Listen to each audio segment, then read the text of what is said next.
Shalom Mishkapa. Today we're in the From the Grave to the Throne series. So this series walks through what Yahusha did after his death, what prophecy said would happen, and how it all connects to future events that are still coming. Everything built on the timeline. Today is episode 3. The apostles confirm the timeline. Let's jump in. So if Yahusha went straight to heaven when he died, this is where the apostles would say it. But they don't. Asei, which is Acts, don't know if I'm saying that right, but I'm trying.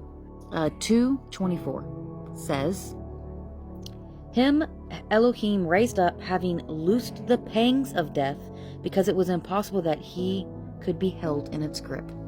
So death is treated like a force that restrained him, and resurrection is the moment that restraint broke. But let's read a couple verses down. On verse 27, it says, Because you shall not leave my being in Sheol, nor shall you give your lovingly committed one to see corruption. So Kեպha, which is Peter, is not quoting poetry. He is explaining prophecy here. Let's jump to verse 29. It says, Men and brothers, let me speak boldly to you of the ancestor David, which is David, that he died and was buried, and his tomb is with us to this day. So David died. David stayed in the grave. David did not ascend. Okay, now let's read verses 31 and 32.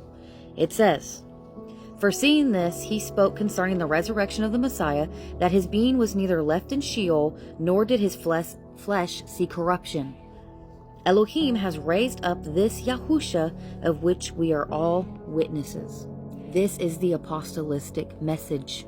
Not death as victory, but resurrection as victory. And now the timeline goes where most teachers or teachings never follow. Because scripture tells us that Yahusha didn't just rise. He first descended. Stay tuned for the next episode.